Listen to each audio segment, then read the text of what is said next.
My name's Aiden Jon, I'm Jonathan Latender. and this is Wildcat News.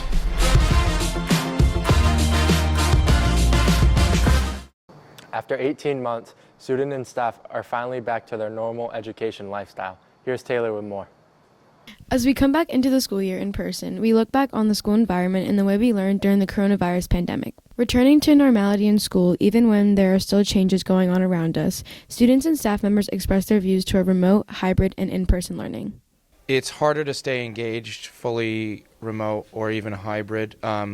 Being in the classroom is a big part of any educational experience, and it takes a lot to stay as engaged if you're not physically there. In-person learning's better because you learn more and you actually get to speak individually and do hands-on stuff with the other students.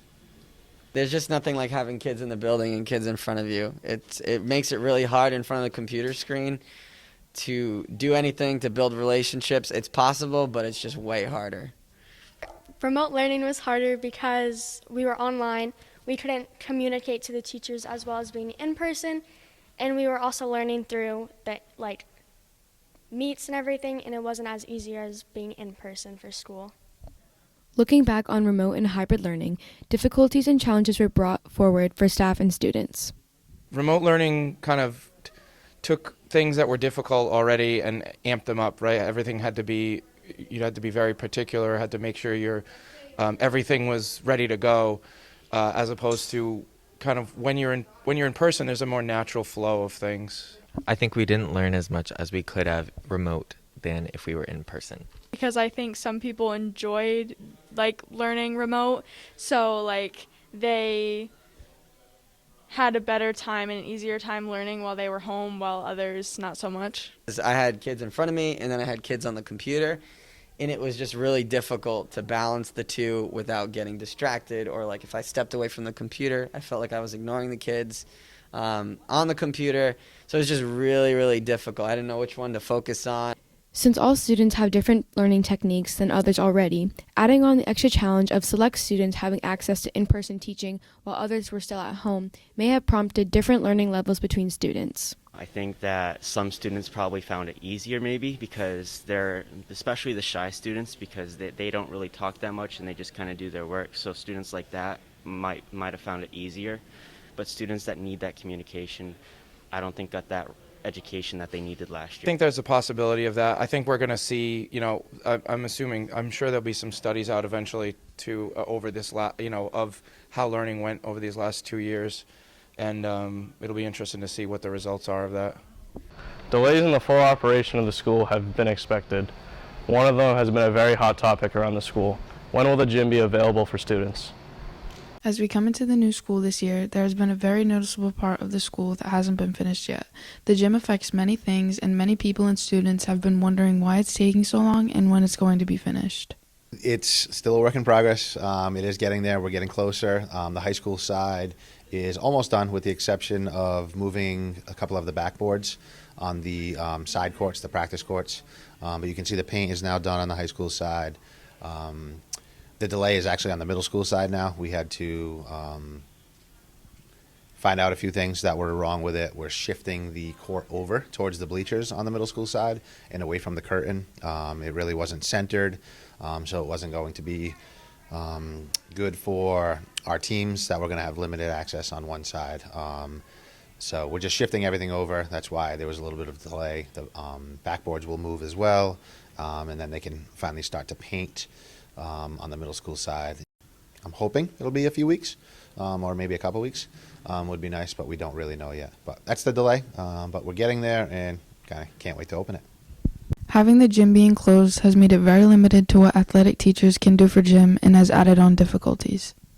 Obviously the gym is, my classroom. Think about having a math class without a classroom. It's not ideal.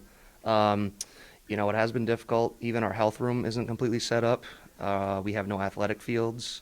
Obviously, we have a tennis court, but there are, 4 different teachers out there with all their classes, and it's only a limited amount of space, so it has been incredibly difficult and incredibly frustrating. We have to rely on good weather, and obviously the weather does not always cooperate, so when that happens, it's just not ideal. We sit around and don't do much, so not ideal.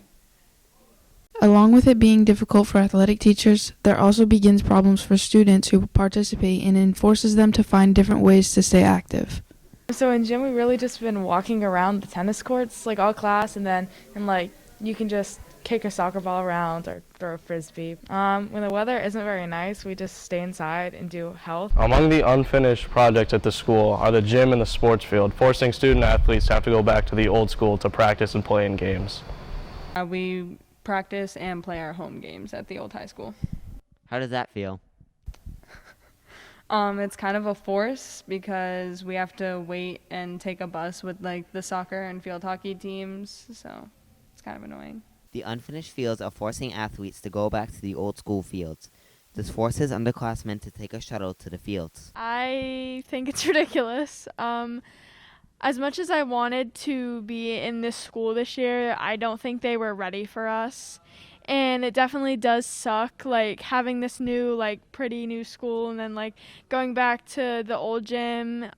Teams get, like, confused when they walk in. They're like, oh, why do you only have this school for the gym? With the proposition of a new mask mandate based on vaccination status, we look on how this can affect our students. On November 1st, the vaccination status within the building will be evaluated. 80% of staff and students within Westport High School must demonstrate vaccination status prior to the removal of the mask mandate.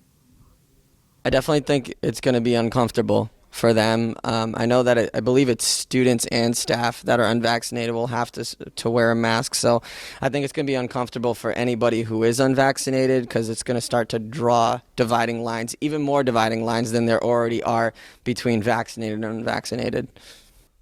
Well, I certainly do not want any students to feel uncomfortable. Yes, because they're going to feel different. And teenagers already feel different and want to fit in, and yes. Upcoming mask mandate could cause segregation among a vulnerable population. I think that there's already a pretty big divide between vaccinated and unvaccinated just in the world we live in. You look on social media, you look at the news, you look everywhere, and there's just a really big divide between vaccinated and unvaccinated. I think by keeping the mask mandate for the unvaccinated, it's like that physical reminder of that divide. So I think it is going to be really uncomfortable, and it's probably going to make, there be some conflict or discomfort between vaccinated and unvaccinated individuals. So this is another situation that I hope does not become a reality because I don't want any students to feel alienated simply because of their choice or potentially their parents' choice to have the vaccine or not. Yes, it already is causing a disruption and people already have very strong feelings and opinions, so absolutely. Throughout their teenage years, students deal with enough peer pressure. The possible lift of the mask mandate could enhance even more conflict within the classroom. I think students and staff are definitely going to, like I said in the last question, there's going to be some discomfort about it. So I think by looking around, everybody feels peer pressured on a daily basis in high school regardless, with so many things. And so I think that the vaccine is definitely going to be a little bit of a pressure because now you have this physical distinction between whether or not you're vaccinated or not. So I think people will feel a little pressured to get the vaccine more so because right now it's easy to just disguise yourself behind the mask and nobody knows if you're vaccinated or not. But now this is kind of like showing that you're unvaccinated. And I think people will feel a little judged if they're unvaccinated, and it's going to be a little uncomfortable. So yeah, I definitely think people are going to feel peer pressured to try to get it. Again, I hope not. I hope that peer pressure doesn't exist, but I understand I have two teenagers myself where that could be a reality in a high school situation, but I hope no one feels pressured to do something that they're uncomfortable doing. I don't know if they're going to feel peer pressure, but they're definitely going to feel a certain way because they're either going to have to lie that they were vaccinated, or if you are vaccinated, they're going to be angry at the people who aren't vaccinated. Nick Lacey and myself leave you with a tour of the new school. Here in the newly added, this is like a living space area, which is good because this is what the kids wanted. Somewhere to go, they can chill during break, some classes. Teachers let their students do some work out here. And when you look outside, this is like a good place that you can just go. We have mask breaks over here. Great. It's a great look over here. Great architect, clearly. stairs to go upstairs. No double-sided classrooms. There's no classrooms on each side, so it's kind of hard to find everyone once in a while and see everyone. But great lockers, great size lockers. They have a shared teacher space over here, so looking pretty good. In the brand new cafeteria here, such an upgrade from last year's, honestly. I heard the kitchen isn't as good, but the food's good, the free food, free breakfast, great way to interact with the kids. A lot of tables. High schoolers come here in the morning. You got a great library over here. I don't know if you can see it. Very much a downgrade from last year, but we were just blessed so well. Mr. Monis, our new librarian, teaching here. What a guy. It's a great place. You got the light over there if it's not as blinding. Kitchen great. And that's it. All right, chorus room. Right across the room from the band storage, Miss Carvalho. Great chorus teacher. Been with us since the beginning. Oh, Matilda, new play. Not sure when it's happening. Not sure any of the cast. Not sure if they've cast roles yet, but it's going to be a great play. Another storage room. We got some extra guitars, bongos, drums. Riley Flanagan, probably one of the best guitar players in the school. It's going places. Another chorus room. We actually got a lot of funding for the music department this year. It was really great for the kids. Adding another 2 grades to this school. Another band room, Mr. Noon's room. Great teacher. Keep walking this way. Lockers again. Lockers everywhere. Only on one side though for some reason. This is the storage for all the band room. This is where kids that take band leave all their stuff. Now we're here. I'm on the stage at the new auditorium, new building. A lot of mixed feelings. It doesn't look like it can fit all 800 kids in our school. I don't really like it too much, honestly. There's no backstage. Don't know how we're going to do that. No curtain installed right now, but there is a track, so hopefully it goes up. It's not even finished. This is so thin. I feel like I'm going to fall off. Someone that weighs over 300 is going to get it.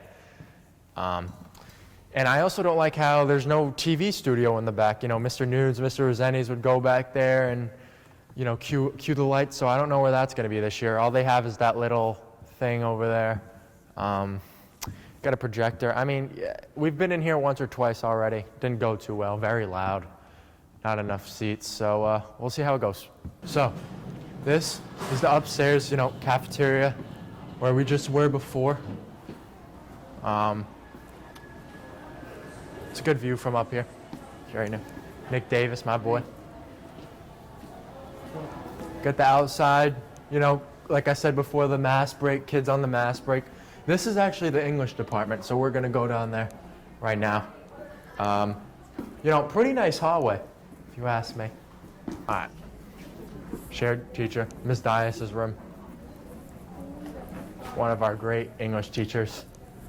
I don't know whose room this is. Mr. Tom Clark, freshman volleyball coach. What a guy, huh? We got lockers on both sides. Pretty cool. Cameras everywhere. Can't miss a step. Now, inside the new library, I have to whisper because of the new rules. There's actually a class going on over here. Being taught by Mr. Monis, new librarian, great guy. Very small library compared for last year, but the main part is the kids. We got the kids' books, history. We got a green screen. Great TV now. Couches, good area for kids to just get their studying. There's not really much in this library. Great library. There's a lot of break rooms and conference rooms in this one, just like the other one. Like last year, we had our assistant principal's office was in the library, but now there's just, Mr. Monis's desk. And again, glass everywhere. Sitting here on the walking track of the new gym, if you look over here, wow, it's crazy. 12 hoops installed, I think. It's going to be great floors. Hopefully it's ready for the new basketball season. Don't think it's going to get ready for the volleyball season. If you come over here and showdown on, these are brand new bleachers. Upgrade from last year when we had to manually do it. Here we are on the outside now, and all the tables, and this is where the seniors are allowed to eat lunch, part of their senior privilege. I mean, you got both sides over here, great grass. This is where students go for mass breaks. Teachers have been really good on that this year. You got science class over here, Mr. McGinnis. They love it. Open the windows, great day outside. Upstairs, cameras every 10 feet. Corner there, corner there. Great lawn, great place. This is the upstairs. We're in the science department, Mr. Ferrera's room. Not a fan of the glass again. We got the lockers down there. We got another couch area. Mr. King's room, volleyball, varsity volleyball coach. Every classroom's got like a middle thing like this. Teachers from both sides go in. Not really sure what this is, but this is like a storage room. Mr. Harrington, boat building teacher here. Lockers on one side. This is probably the only place in the school where classes are on both sides. It's very weird shape, weird pentagon shape. But yeah, it's the hallway. All right, now we're in the history department. Mrs. Silva's room. Great history teacher, one of the greats. Mr. Thibodeau's room. Sally's not in today. Ms. Borges, Mr. Shivers. And that's really it. We got a lot of great history boards and great lockers and stuff. We got another couch area over here. This classroom all the way in the back's Mr. Marks teaches in there, school to career teacher, great guy.